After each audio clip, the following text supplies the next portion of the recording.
From ELCA Advocacy, this is a special edition of Here I Pod.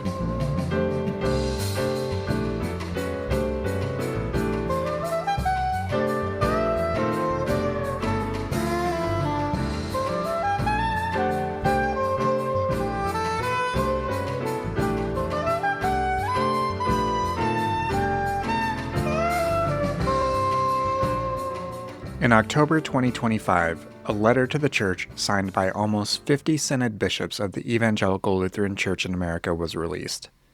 It began with, quote, "We write to you in this moment of national and global tension with clarity and conviction. Our faith compels us to stand where Jesus stands, with and for those whom society often seeks to exclude, erase, or diminish." Close quote.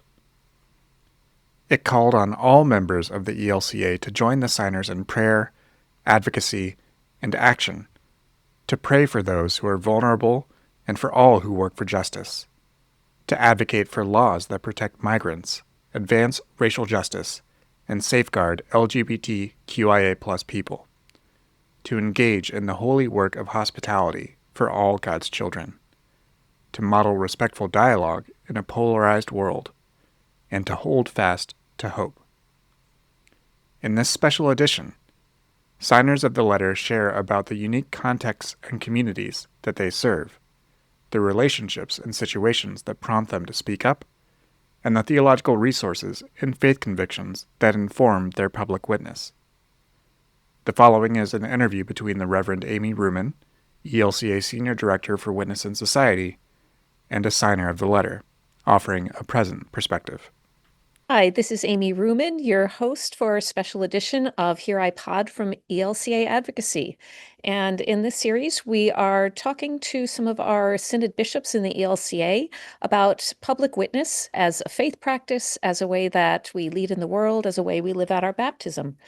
And I'm delighted today to be joined by Bishop Laurie Larson Caesar of the Oregon Synod. Hello, Bishop. Hello, thank you for the invitation. Absolutely.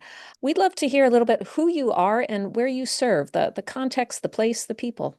Okay. My role as bishop, my time began in 2019, 6 months before the pandemic. I've been in office there for about 6.5 years. I came directly from almost 25 years in the parish in a congregation of Lutherans and Catholics, and so humbly, but also proudly shaped by a Catholic worldview of good theology and spirituality. And I'm originally from a very small logging town in Montana, so that shapes my views and experience of the world too. But now I live in Portland and have for 29, 30 years.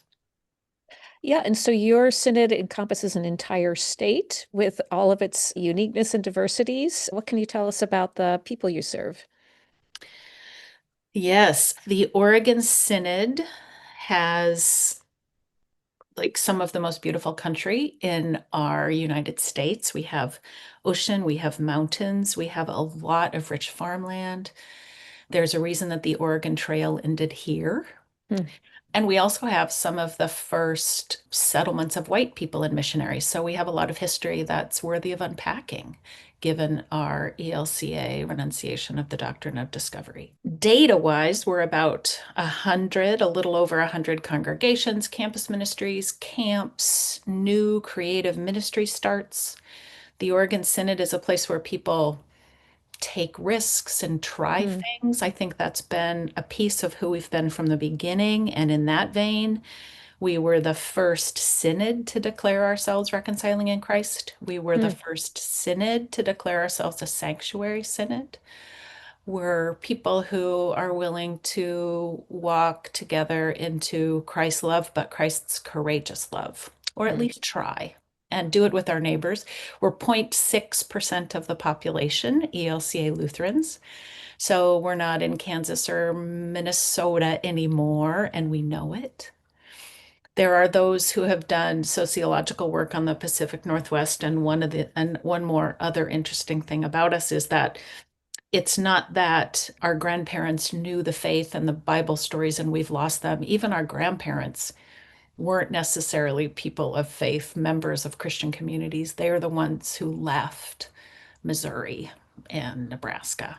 So there's a unique spiritual but not religious tenor, even in the small towns in Oregon.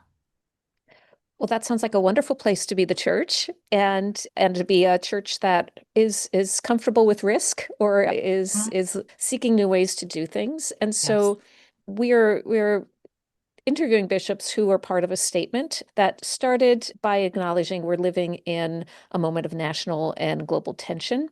And the statement said, "Our faith compels us to stand where Jesus stands, with and for those whom society often seeks to exclude, erase, or diminish." And I'm wondering, from where you stand, what do you see happening in the Oregon Synod that compelled you to be part of both this statement and what you see? Yeah, thank you. We have church communities with members being taken by immigration and customs enforcement officials. The the place that they're taken when they are taken in Oregon is Tacoma. Mm-hmm. So sometimes their families aren't told where they're going, or they're told they'll be going to a different place. So more than one of our congregations have reached out to me and said, "This is happening. How can we join?" We in Portland have been targeted by the current administration in Washington, D.C. as a war-ravaged city, and the National Guard. We have one block of protests outside our ICE facility, but the National Guard has been, despite lawsuits, around.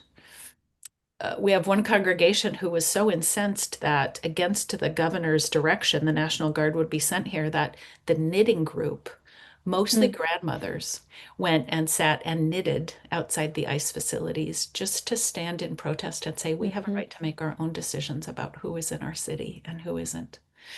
Many of our congregations have feeding ministries, and with the temporary cessation of SNAP, that they just met people in tears and in crisis. So thankfully that's changing right now. Unbelievable what's happening. One of our places in a smaller town in Central Oregon has a woodlot ministry because people heat their homes with wood and fireplaces, and they've been giving out more wood than ever. And of course, our places who have English, Spanish language mutual learning, the parking lots are empty in those times. People don't feel safe. Yeah.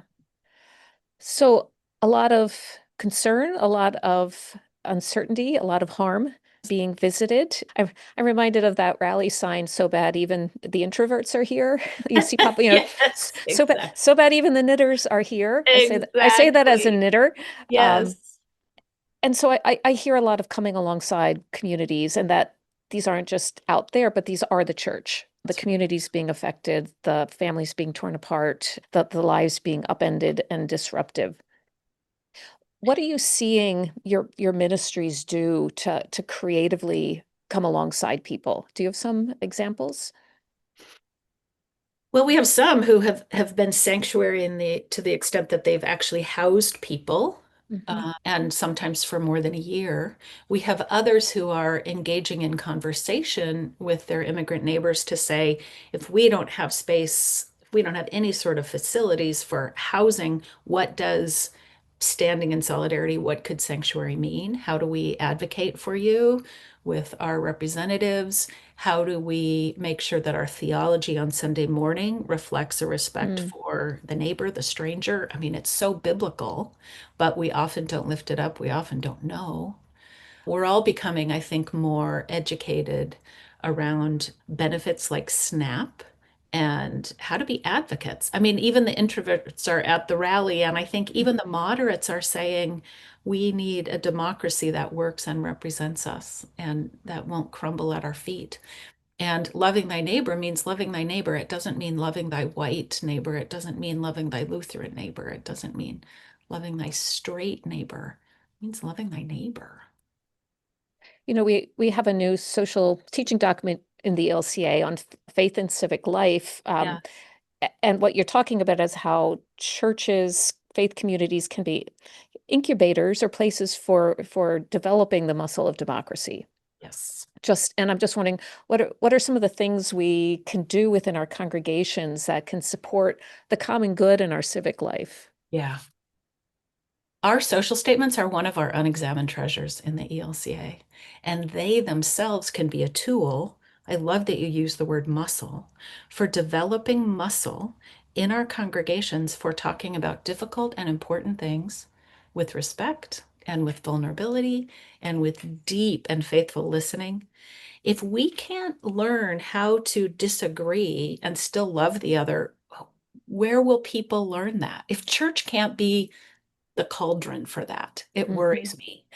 We had a congregation 2 years ago that was in an interim period, and the interim pastor said, we're going to go through every ELCA social statement, even the most contentious, and talk through and practice using our muscles to disagree with love. And they were resistant at first, and they thought this seems strange, and maybe it's top down, and Chicago, Chicago, Chicago. Out here, there's a lot of distrust of authority in general. And in the end, the president of that congregation said, what we did was so powerful, Bishop. I want to go on the road and tell other congregations with interim pastors, trust the process, because you need muscles you don't even know exist in your body. And so I'm so grateful for the social statements. I'm grateful that we'll talk about hard and complex things with nuance. And I'm grateful that we're a body that can disagree with one another in our diversity and still be the body of Christ. That's exactly who we're called to be. I call social teaching our superpower. That, again, it's always there if we want to pull on it. And I love that example of a congregation being reminded or delving into whose are we and who are we? Yes. And therefore, who do we want to be as we, call new leadership? Yep. One of the things that our social teaching document says is that Christians are called to be a public witness, holding leaders accountable when they fail to protect the vulnerable. What are some ways that you've done that or seen that happen? One of our mission developments is called Together Lab, and they have been doing incredible work training up our lay leaders, our pastors, our deacons in how to stand in places of protest, nonviolent protest, and be forces of de-escalation. So we have probably 120 rostered leaders, and probably half of them are now trained in de-escalation. I wish I am not an activist in temperament. I wish that love meant being nice, but love means standing sometimes for our neighbors, even when it's scary. And so I'm so grateful for the training that they've offered. And de-escalation is a skill you can use in your home, you can use in your congregation, you can use in your workplace, and you certainly can use on the street when it's necessary. And Cornell West has this saying that I just could probably tattoo on my ankle if I had the courage to do that, that justice is what love looks like in public. And Jesus was a model for that too. Yeah, there is high interest across the ELCA and faith communities in general about how do we show up in turbulent times representing our faith. And I'm seeing more and more communities getting this kind of training in, nonviolent bystander training or, nonviolent intervention training, bringing the centeredness that we have in a God of peace. Yep. To be a bridge builder and a reconciler. And there's even this training for rally chaplains, when there's something happening out there, how do we come as people of faith, to pray alongside an event and also to be a witness just by our very present, that division does not have to be the last word. That's right. Because we're a people of forgiveness as well as freedom, right? Compassion as well as courage. And activism, if it's not rooted in a grounded sense of God's grace, is going to be a pretty shallow force for change in the end. Yeah. To back up 1 minute, you had mentioned Together Lab. I actually happened to have met yesterday with two of the staff from there, and I'm really struck by Lutherans are involved, but it is a variety of faith traditions that are coming together, as well as non-faith entities, but that have a common vision. And I think when you talk about coming out of a joint Lutheran Roman Catholic congregation, that there's in Oregon, there seems to be a real DNA towards connectivity and doing work together. Yeah. We used to say in that congregation it could only happen in Oregon. And in some ways that's true, because Oregon is just full of people who are comfortable being Lutheran adjacent or Mm, comfortable being Catholic adjacent. They want to show up. They're even often willing to learn from us. But the second they think conversion is our underlying goal, they're not interested at all. I mean, people want to think for themselves. That's one of the gifts of being Lutheran. That's what we want mhm, too. And boy, did the Catholics love that they got to vote on the pastor and the priest. I mean, we just had a mm, different arrangement. mhm, So I love one of the things I love about Oregon is it tends to draw the spiritual leaders who want to do what Martin Luther did, which is take these incredible notions that we receive from Jesus, but put them in the vernacular in a way that they've never been put before, which sounds easy, but it's some of the hardest work you can do. mhm, mhm, And then if we start trying to unpack, well, really, what is the theology of the cross? No jargon, no language from the 16th century, then often what we hear back helps us understand it in a new way as well. So it's a different doorway even into our own traditions. And I love that about the Oregon Synod. It helps us be better people of faith. there's a multilingual Yes, necessity that we need to be able to speak to all different people in all different kinds of contexts. And often our churchy language does not enable us to get the message of the gospel across that's right. with Yeah. people who are unfamiliar with that vocabulary. That's right. And we can't even see the ways that we're so cloaked in it until someone says, oh, by the way, Hmm. yeah. Yeah. So getting back to the bishop's letter, towards the end, it talks about love, which Mm. isn't always part of the, central when we're talking about what's going on in society today. But it speaks about the centrality of love, insisting on human dignity, on justice for for those who are marginalized, and love insists that the church must reflect God's diverse, life-giving community, where we listen, speak, and act with respect, even in disagreement.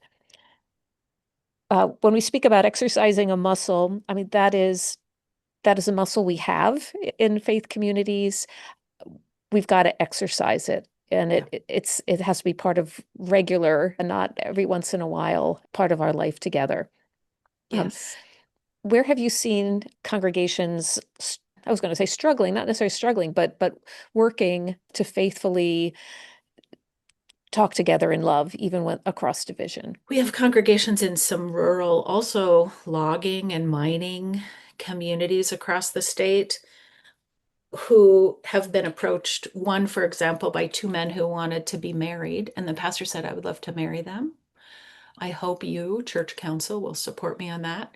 And the more they walked down that road, the more they saw their own space through the eyes of the marginalized neighbor. And they said, if these two, if either of them were trans, there's no bathroom. They would have Mm, to go across the street to the mm, public, convenience store to use a bathroom. So where's the welcome and hospitality and loving thy neighbor in that? So, but it was through relationship. It was through loving these two men who said, we want to be married, and then engaging in real relationship that they saw themselves with different eyes. Sometimes it's listening to young people. We had a college student on our synod council, and she spent a lot of time talking about Gaza and pronouns. And she did it very patiently, but she said, this person that we're talking about identifies as trans. Can we practice getting our words around they and them? And on my campus, there are many people against the war in Gaza. We see children being killed. We want peace for Israel. We also want peace for Gaza. So she could say things from her 20-year-old perspective that when I would say them wouldn't be heard in the same way. And fortunately, we had the space in the Synod Council to hear her. There was enough mutual respect and commitment to the dignity of all people that her one voice made a real difference. And to make that difference, that person has to be at the table. And That's so right. providing that Yes. space, because that is often what transforms rigidity, and to replace that with openness, Yep. because especially when we hear the voice of younger members of our communities or not yet members of our communities and take the time to listen. Yes, and I think that's so true for me too. I mean, it's relationship that transforms me. I wouldn't be passionate. I don't know. I mean, I don't know if my congregation hadn't raised the money to send me to the Holy Land on an accompaniment trip Mhm. 20, no, not 20, 10 years ago. I mean, it was in those relationships with our Lutheran siblings on the West Bank that I Mm. could see what was happening in a way beyond just the kind of light superficial media touch points that I'd had before in our country. Yeah. So we have so much capacity for transformation through relationship, and I'm grateful for that. And that's profoundly Lutheran. It is relationship as one of the key ways that spirit works. It's that invitation, come and see, come and see. That was Yes. Jesus's invitation. It's the invitation to the Holy Land that our partners there continually extend. That's Yeah. right. Yep. And just come and listen. Be Hmm. vulnerable in relationship. Yeah. It doesn't, being someone who is sent to tell the story of Jesus doesn't mean only talking. It Yeah. means really listening to. So, Bishop Larson Caesar, my final question for you is, what is carrying you through these days? From theology, from spirituality, from scripture, that's grounding you, providing hope, pushing you, moving you forward? What gives me the most hope as I sit in my place as bishop and look around, and I love that the word bishop means episcope. It comes from episcope, which is to look, scope around, Mm, is that I see leaders arising, both rostered leaders mm, and lay leaders who want to join arms, who want to hold the dignity of the other, but to do it in a with the humility of Jesus and see how together we can transform the world. And one of the ways that we're doing that is listening to the stories of the land. mm, So, what is the land telling us about its history? We have a congregation in Oregon City that is one of our oldest, and the land under that building was once open farmland, and the current pastor's mother used to ride horses on that land. mm, And then the land in Oregon City before that was the site of after the Whitman, what used to be called massacre, that a number of young men, leaders, were hanged after the Whitman mission. mm, So suddenly the congregation is getting curious about what does that part of colonization have to do with us, how we received the land, and how can we be one small force of repair in this universe? There's another ecumenical congregation partner, I think it's United Methodist, in Hood River during World War II when people of Japanese descent were sent to camps. This church sits right across the street from the train station, and they were in a reckoning with racism process with us, where we invited people to look at your land story, listen to the hidden pieces of it. And they went through their council notes and discovered that when their neighbors were being taken away in their council meetings, they did or said nothing about it, mm, which then was an invitation for them to say, not only how can we acknowledge the racism of the past, but what are we not saying anything about now that mhm, mm. our great great grandchildren are going to wish we would have?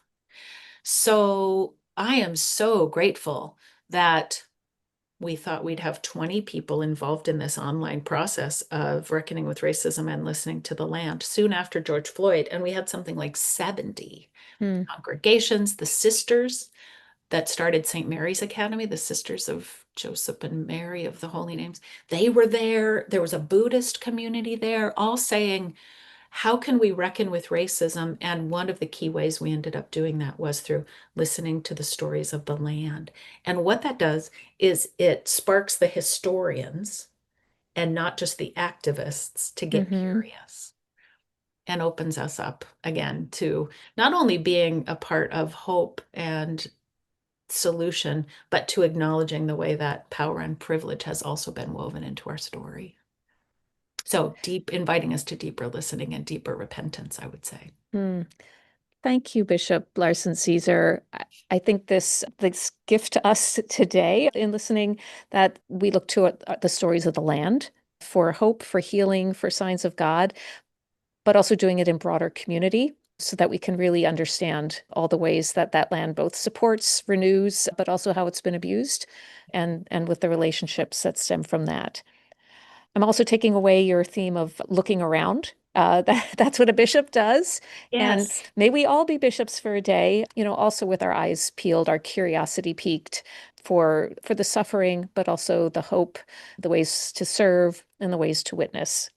And finally, for the image of knitting together, knitting as act of protest, of renewal, of connecting, of joining and making whole, has so much in there. Thank you. This concludes this episode of Here I Pod. If you enjoyed the show, please leave a review on Apple Podcasts, subscribe on your favorite podcast app or over on YouTube, and let a fellow advocate know about the show. If you want to contact us, you can email us over at ELCA Advocacy Podcast at elca.org, or leave a voicemail at 866-740-3522. Thank you for listening.